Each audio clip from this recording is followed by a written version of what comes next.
Camila, thank you so much for accept the invitation to participate in this podcast of our Erasmus project, Ecofeminism. And I will start by asking you a few questions about yourself and your pathway in ecofeminism. I will beginning with ask you to please introduce yourself and telling us a little bit of you or organization that you are involved with. My name is Camila. I'm 24 years old and I live in São Paulo, here in Brazil. My main language is Brazilian Portuguese, so my English may be a little bit rusty. So if anything is not clear, just let me know so I can get back to it. Also, my voice is not in the best condition because we are facing a lot of fires and the air quality here is really, really bad. But with that out of the way, I'm a biologist, communication, and climate activist. I created and still manage the communication channels called Camilibrio, which aims to raise awareness about climate change and resource consumption. My approach emphasizes on nonviolent communication, and I strive for high quality science outreach, always considering the political and socio-economic aspects of topics related to sustainability, climate change, and biodiversity loss. Throughout my journey, I've worked as a consultant and writer for one of the leading sustainability consultancies in the country. And today I develop lectures, courses, and communication projects, both independently and in collaboration with major institutions. Additionally, I serve as ambassador for Menos Lixo, Greenpeace Brasil, and SOS Mata Atlântica, which are some of the companies and non-profits that I keep relationships with. And also, I'm a member of the Youth Task Force of the National Congress. So I'm really, really involved. Amazing, amazing. Thank you so much for introduce yourself. You have a really, really interesting profile for our project of how could be an ecofeminism and how women can be involved in this.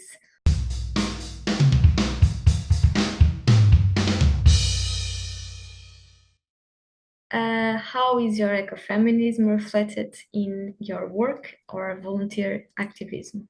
Um, I'm a vegetarian and I view food as a political act. I understand the role that women play in agriculture, production, and biodiversity protection in my country and all around the world. On social media, I teach about caring and nurturing relationships with nature, this way promoting a balanced and harmonious coexistence with the earth and all its species. And actively engage in movements that aims to support and amplify the voices of vulnerable groups. And I participate and campaigns for climate refugees. My social media community is made up of over 28,000 women, and all my all of my main inspirations within climate and environmental activism are women, which is no surprise since women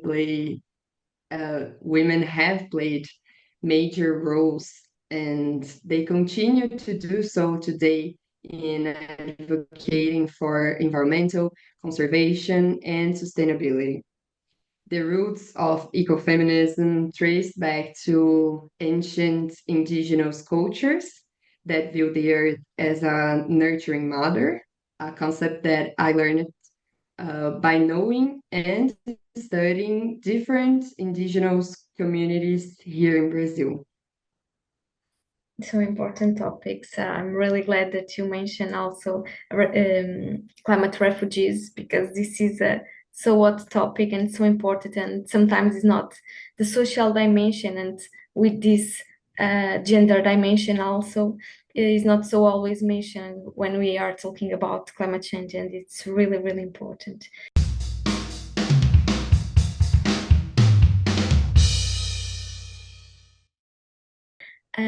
Do you identify as an ecofeminist? And if so, in which with which current or with which perspective of ecofeminism are you more aligned? More with the existentialist dimension, more with the social ecofeminist, or you identify just as an ecofeminist, or with the women climate activist role models and leaders that are inspirations for you? Yes, I identify as an ecofeminist, and I discovered I was an ecofeminist before I even knew the term, since I was advocating for things that the materialist and intersectional branches proposes. Here in Brazil, we have a strong mobilization of indigenous women, and most of the people here identify as brown or black. And we are also the country that records the most crimes against the lives of trans people. So, fighting against climate change here is also about fighting and addressing these problems.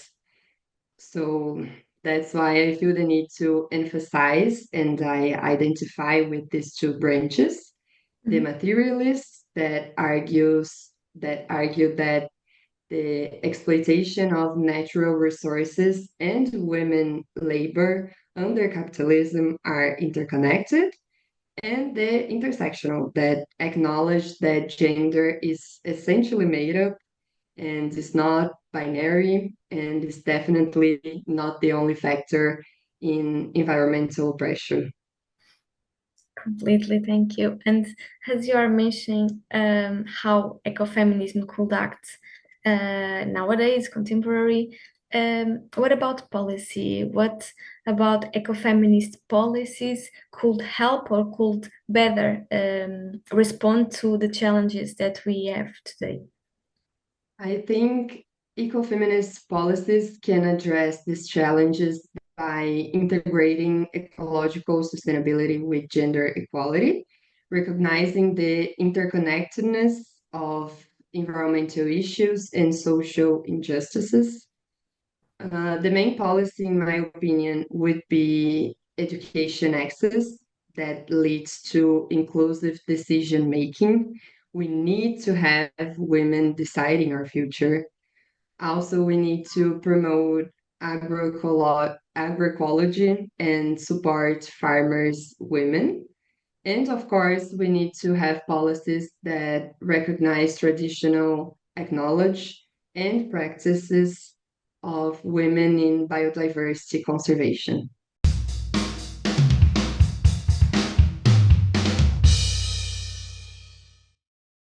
And you, as a women activist from Global South, what are the main challenges that you face in being a woman and a climate activist?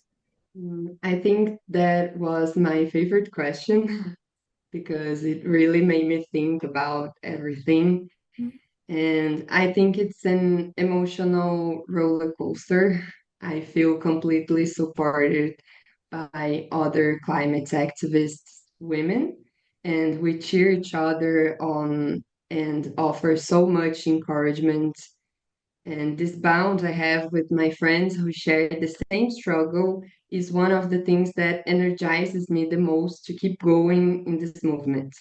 It's also incredibly special when I receive messages or when women approach me in person to tell me how my work inspires them, asking for tips and advices on how to contribute to this fight. But it's hard to deal with the contradictions between what I have to wear or consume and what I want to wear and consume and the aesthetic pressures women face. I'm also constantly stuck between being too outspoken, where I risk being labeled as crazy or radical, and being too gentle, where people might not grasp the seriousness of the issues I'm communicating. And I don't always feel brave enough to speak up when I witness racism, sexism, homophobia, and other injustices. And and that really pisses me off because when I get really angry, my first instinct is to cry. And I think that's because I was taught that women shouldn't show anger or aggressive. And even when this is necessary. So, working with social media also means experience harassment and receive threats through comments and direct messages. This is tied up to the fact that Brazil is one of the countries with the highest rates of environmental activist murders in the world.